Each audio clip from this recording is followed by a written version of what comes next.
students, welcome back. In today's lecture, we're going to continue with the lymphatic system. In the last lecture, we saw how lymph was formed.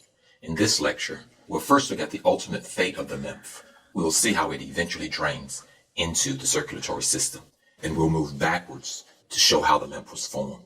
The first thing we're going to need is the human form. So let's redraw the human body from the circulatory system.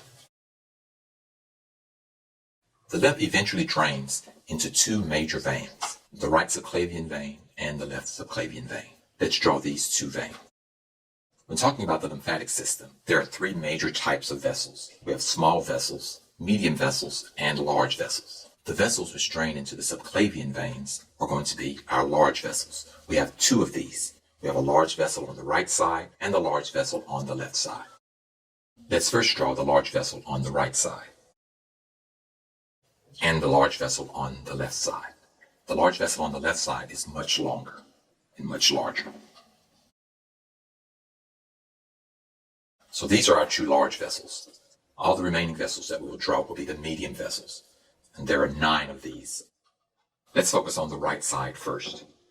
There's a medium vessel on the right side which drains the chest region. There's a medium vessel on the right side which drains the right side of the head. And there's a medium vessel on the right side which drains the right arm. Now let's focus on the left side. There's a corresponding medium vessel on the left side which drains the left side of the chest. There's also a medium vessel on the left side which drains the left side of the head. And there's also a medium vessel on the left side which drains the left arm. Let's look at the lower part of this large vessel here. There's a medium vessel on the right side which drains the right lumbar region and the right leg. There's a corresponding medium vessel on the left side which drains the left lumbar region and the left leg. There's also a medium vessel which drains the intestines. When you eat a meal, there's a large amount of fat which goes into the intestines. There's no way to put all of that fat directly into the bloodstream. Consequently, there's a fat sac which stores and processes all of this fat before it can go into the lymphatic system. Let's represent that fat sac here.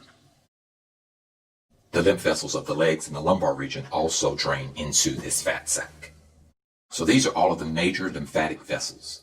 What we'll do next is describe the function of each of these vessels first. Only after we've described the functions will we then give the names of these vessels.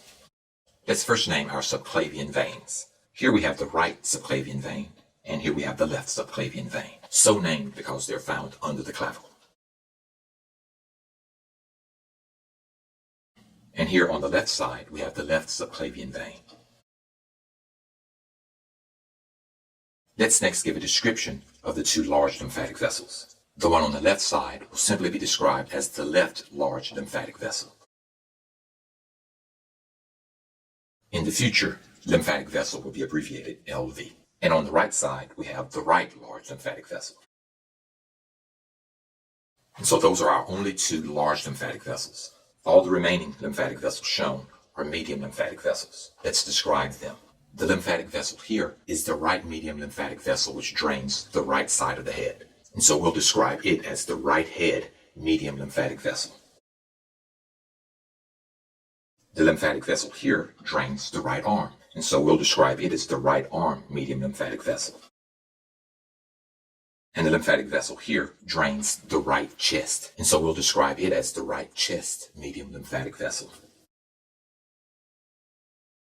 The lymphatic vessel here drains the right lumbar region and the right leg, and so we'll describe it as the right lumbar and leg medium lymphatic vessel.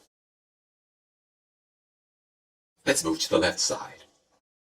The lymphatic vessel here is the left head medium lymphatic vessel. The lymphatic vessel here is the left arm medium lymphatic vessel. The lymphatic vessel here is the left chest medium lymphatic vessel. The structure shown here is our fat sac, so let's indicate that here.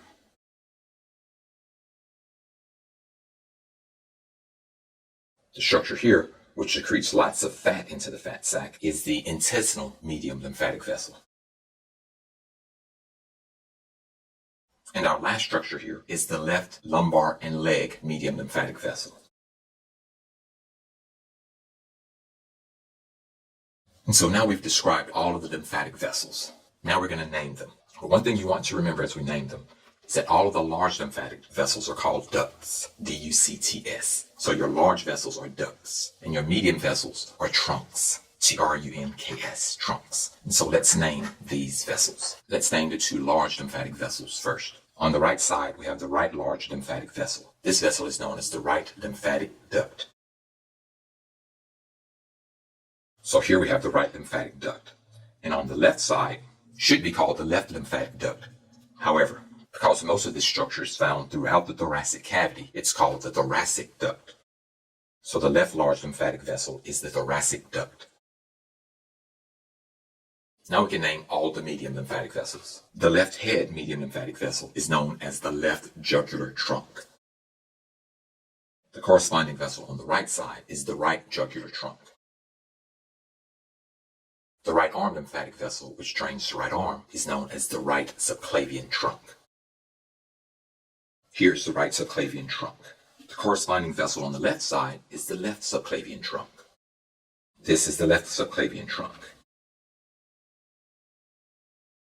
This vessel here drains the left chest and the mediastinum, and so it's called the left bronchiomediastinal trunk.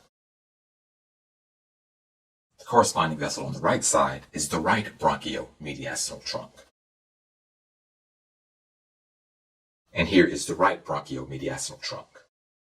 The vessel here which drains the right lumbar and leg is known as the right lumbar trunk. The corresponding vessel on the left side is the left lumbar trunk.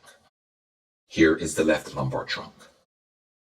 The vessel which drains the intestinal region is known as the intestinal trunk. Here is our fat sac. The Latin word for fat is chyle, C-H-Y-L-E. And so this structure is called our cisterna chyli. A cistern is a large chamber or a large vessel. And so this is the vessel for our fat, cisterna chyli. And so this is our fat sac, cisterna chyli. So everything is in place now except for this. Okay, we have one mistake here, just a misplacement. The left bronchiomediastinal trunk here should be here. So I'm just going to move this down. There we are. And so now everything is labeled correctly. One last thing I want to mention here has to do with the two large ducts. The right lymphatic duct only drains the right head, the right chest, and the right arm. So let's indicate that here. The shaded region shows the parts of the body that are drained by the right lymphatic vessel. The rest of the body is drained by the thoracic duct. And it makes sense that it's so large because it drains so much. So our largest lymphatic vessels are called ducts. The medium lymphatic vessels are called trunks. The smallest lymphatic vessels are called collecting vessels. Here we have several collecting vessels. Associated with those collecting vessels are nodules called lymph nodes. And it is the smaller lymphatic capillaries which drain into these lymph nodes. And so in this lecture, we've discussed the complete drainage of the lymphatic vessels, and we've named the major lymphatic vessels. And so we'll call this lecture Major Lymphatic Vessels.